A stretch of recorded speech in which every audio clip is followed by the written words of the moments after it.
Hey guys, it's Miss Johnson, and I'm here to bring you your notes lesson for Unit 3 Notes 4. Today we are talking about the multiplication rule of probability.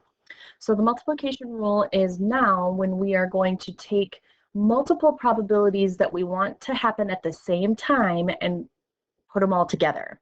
So with the addition rule, we were still only finding one probability. We just had multiple successes. Now with the multiplication rule, we have multiple probabilities. We have more than one event that's happening at the same time. So that's what makes things a little bit different. And when you have more than one event that's happening at the same time, you're going to take those probabilities and multiply them together. What's kind of nice about the multiplication rule is that you don't really have to worry about the duplicates like we did in the addition rule. There's no duplicates that we're looking for, but we do have to account for whether our probability changes from one thing to the next. So we'll talk a little bit about that.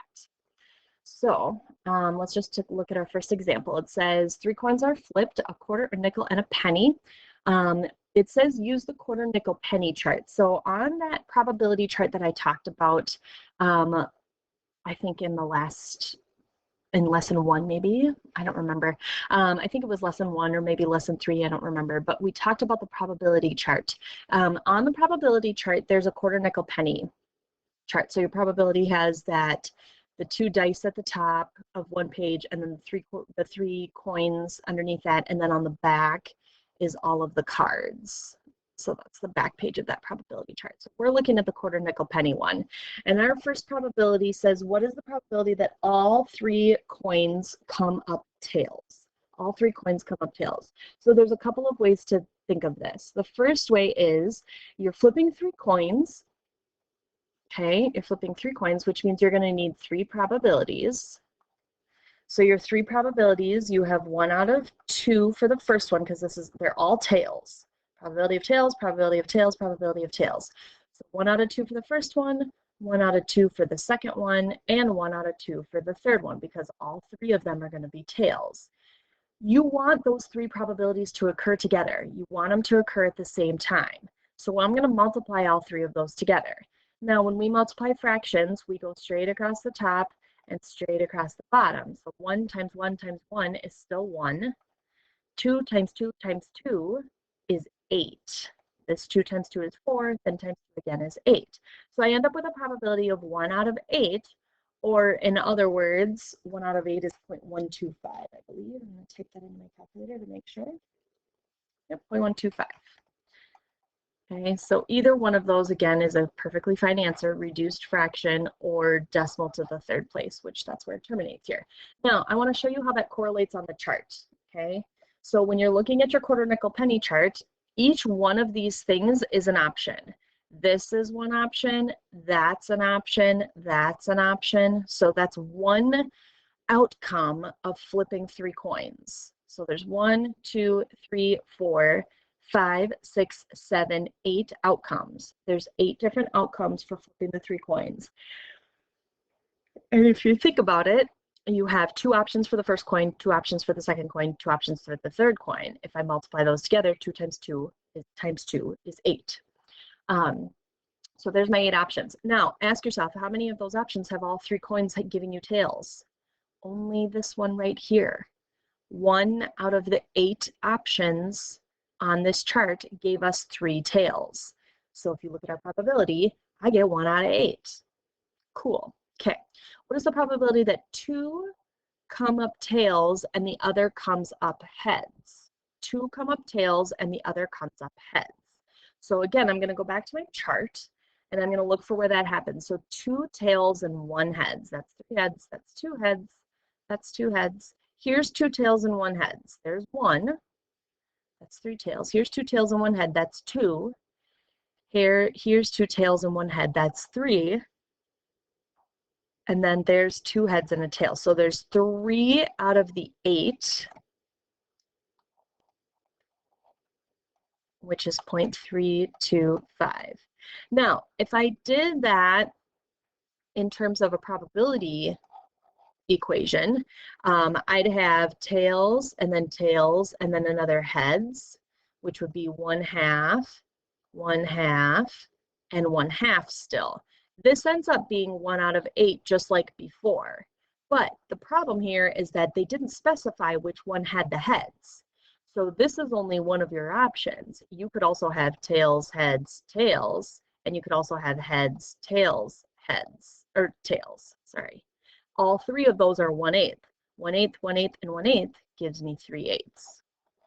Okay, so since there was no specification here over which coin gave you the heads, then you had 3 different ways that that could happen, because you could have it with the quarter, the nickel, or the penny. All right, so then what is the probability that the nickel comes up tails? Probability that the nickel comes up tails is just 1 out of 2. Then the question is, what about the other 2 coins? Well, we don't care about the other 2 coins. We don't care about the quarter. We don't care about the penny. Those, we're happy with any of those. So your probability here is really just 1/2. And if I look at that on my probability chart, I'm looking at the nickel to come up tails. So the nickel is this one in the middle. So there's tails 1, 2, 3, 4. That's a heads and a heads. 4 out of 8 is the same thing as 1/2. Okay, or in other words, if you list it as a decimal, 0.5. All right, let's look at the next one. It says the probability of getting a book assignment on any day is 0.12. Well, the probability of getting a worksheet is 0.75. What is the probability of getting a worksheet and a book assignment on the same day? So, probability of book assignment and worksheet, and that's a key word here. We're going to look at this word "and" in a second. Book assignment and worksheet is the same thing as the probability of a book assignment times the probability of a worksheet. So probability of a book assignment is 0.12. Probability of a worksheet is 0.75. And 0.12 times 0.75 is going to be 0.09. Just check it on my calculator. 0.09. 0.09. That's the probability of getting both. Okay. There's a very awful box there. Let's do that again. Okay, so what is the probability of getting a worksheet and a book assignment? That "and" tells you that you want both. When you see that "and" like that, and it's written as if you want 2 things to happen at the same time, that's what's telling you that you need to multiply those. There are 2 things there listed, and you want them both to happen at the same time, so you have to multiply. So that "and" is going to tell you that quite frequently. And means multiply.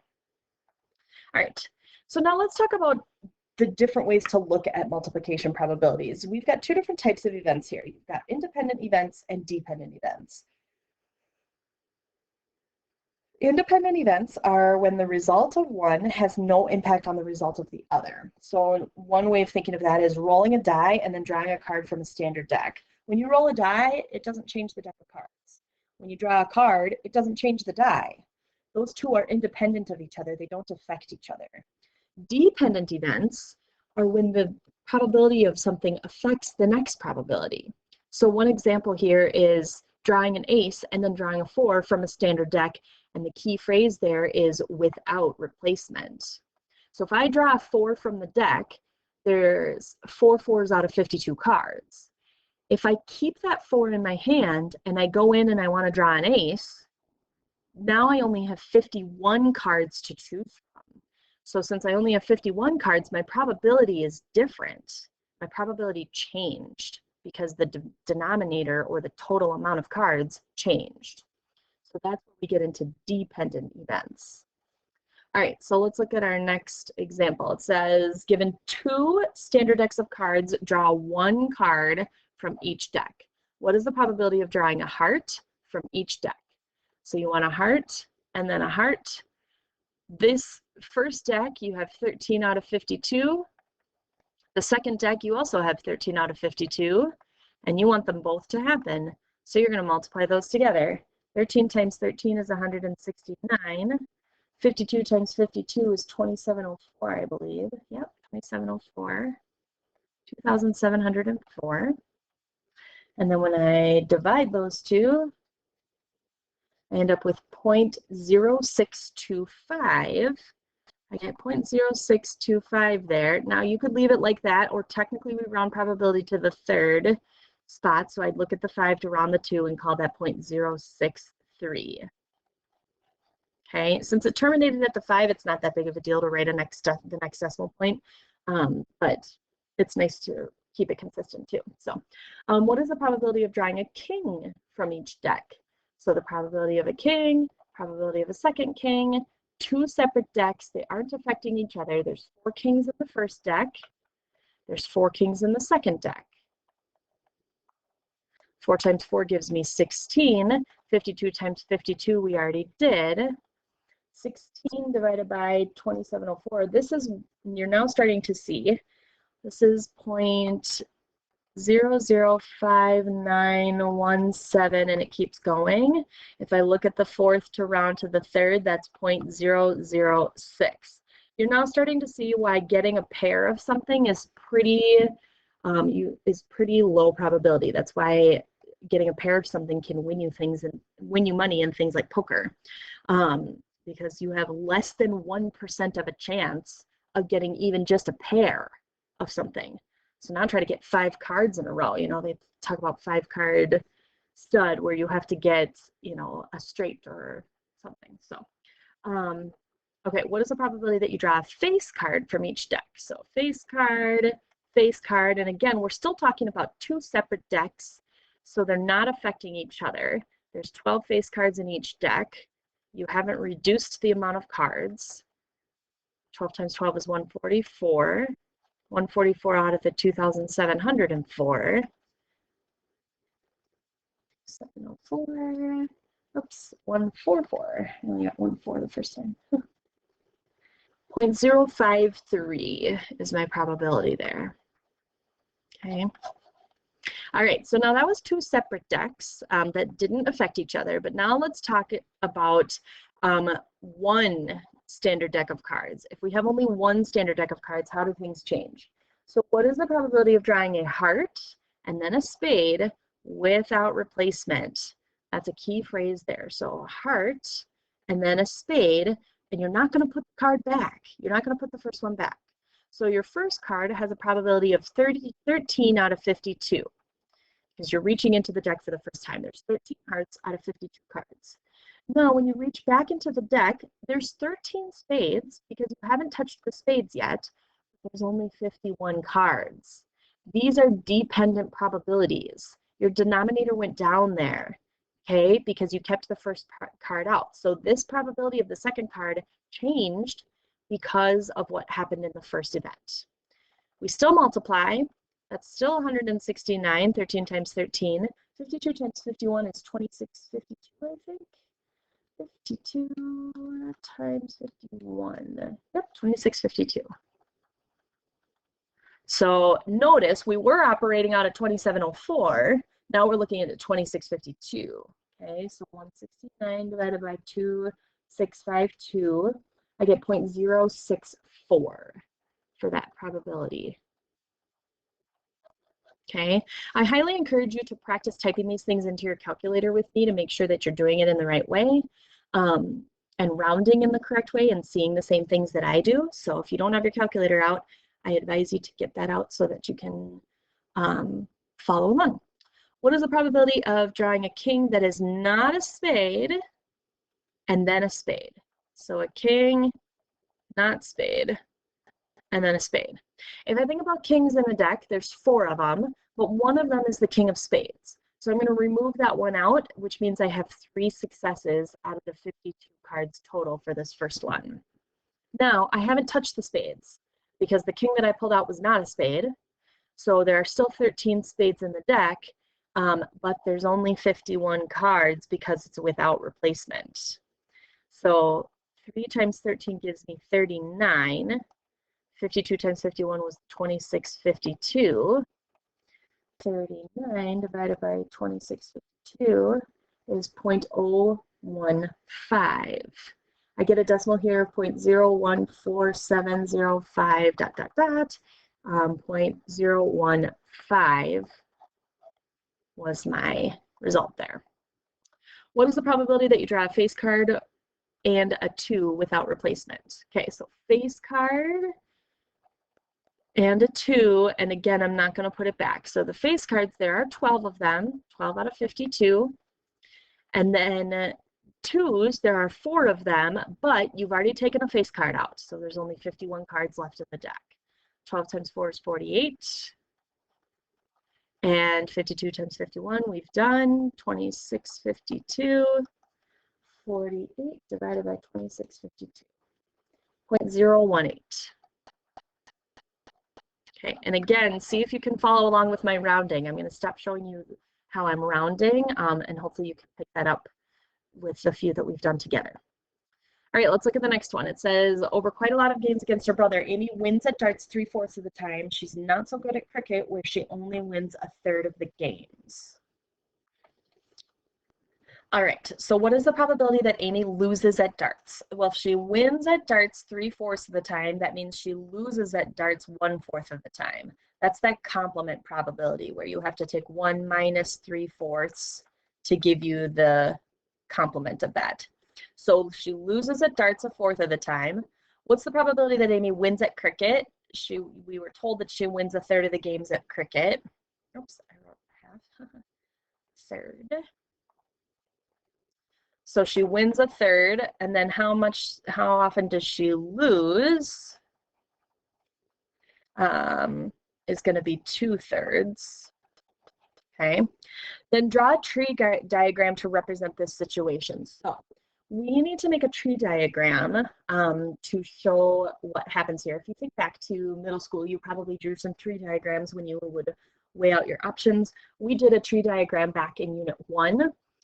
When we would talk about the fundamental accounting principle and how to figure out how many ways you could get something. I think it was in Unit 1, maybe not.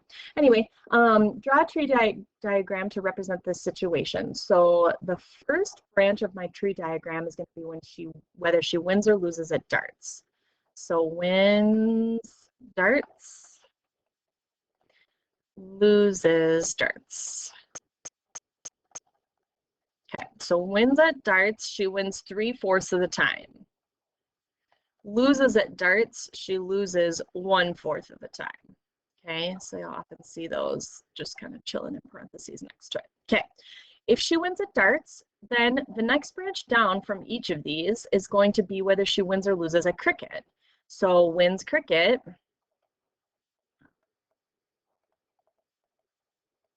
is going to be 1/3 of the time. And then loses cricket is going to be 2/3 of the time. And that's going to be the same thing over here. So she wins cricket 1/3 of the time.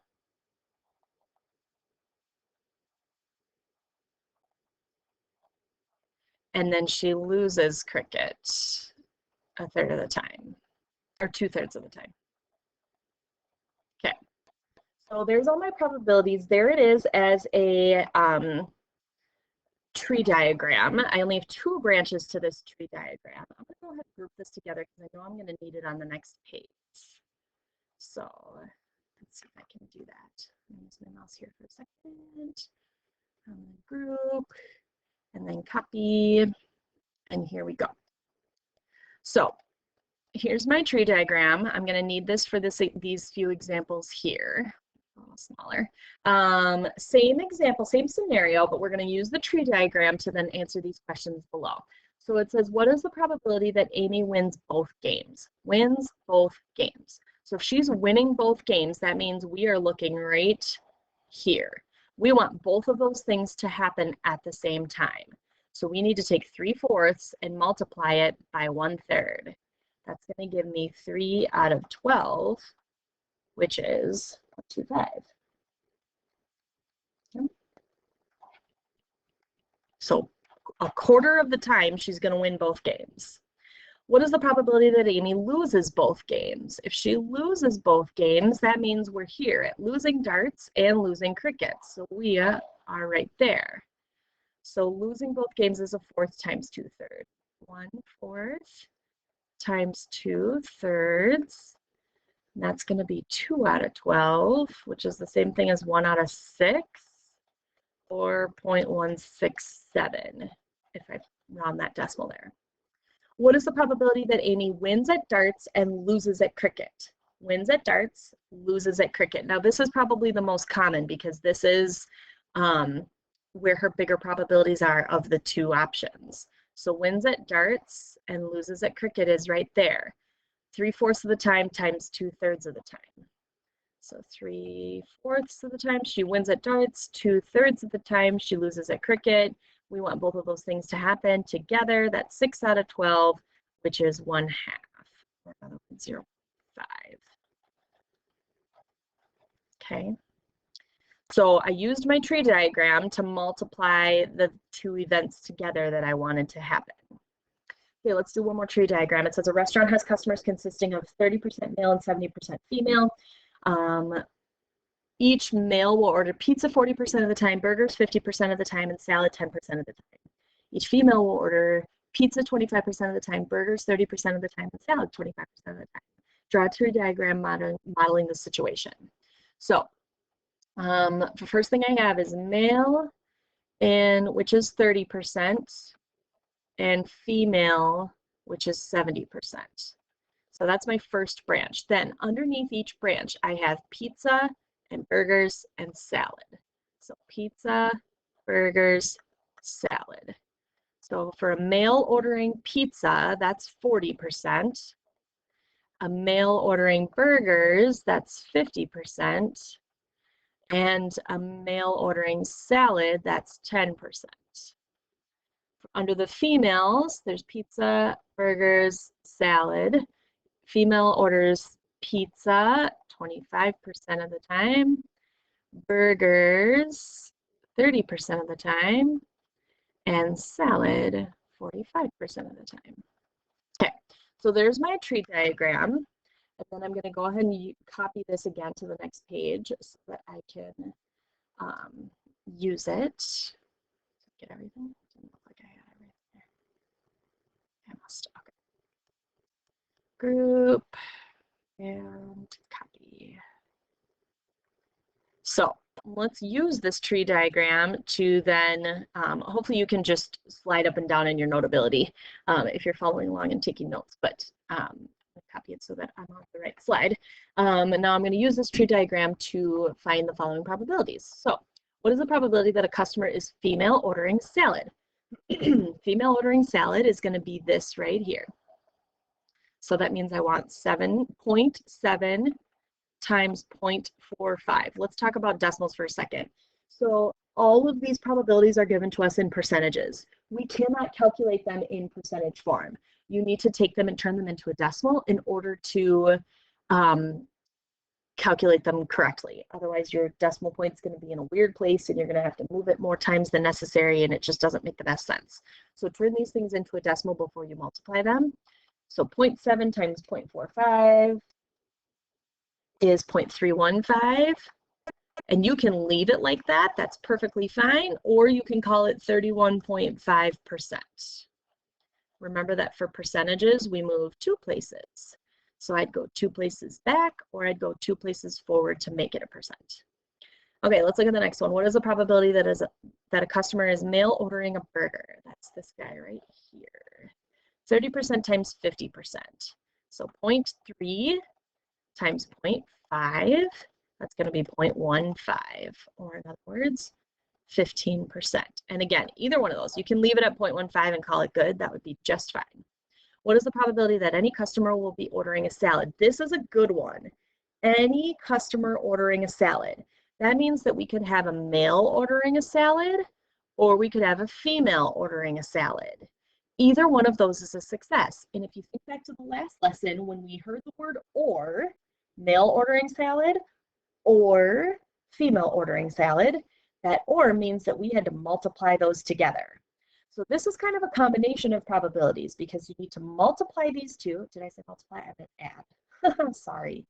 Add those two together. We need to combine those two probabilities because it's 2 successes. You need to multiply the male and the salad because you want those 2 events to happen at the same time. Then you need to multiply the female and the salad because you want those 2 events to happen at the same time. But since both of those things are successes, you're going to add them together. That's like having the one probability with multiple successes. So for mail ordering salad is 30% times 10%. So 0.3 times 0.1. Plus female ordering salad was 70% and 45. So 0.7 times 0.45. If you remember order of operations, we have to multiply before we add. So that means I need to do those things first. What is 0.03? And then 0.7 times 0.45 is 0.315. Then I add those two together. I get 0.345. So again, this word any told me that there were multiple successes, which means I need to add some probabilities together. So I found the two probabilities that would be a success for me, and I added them. We're going to do that one more time in part D. Sorry, I didn't leave you a lot of space at the end there. What is the probability that any customer will order pizza? So now I'm looking at male and pizza and female and pizza and adding them together because they're both successes because of that word any. So I'm going to multiply male and pizza, and then I'm going to multiply female and pizza and add them up. Male and pizza is 30% and 40%. So 0.3 times 0.4. Put that bad boy together. Female and pizza is 70% and 25. So 0.7 times 0.25. Put that bad boy together. All right, so this one is going to give me 0.12. 7 times 0.25. 0.175. And I'm going to add those up. 0.12 plus 0.175. And I get 0.295. So that's my probability that any customer will order pizza. All right, that concludes our lesson for today. Thanks you guys for listening, and I will catch you next time.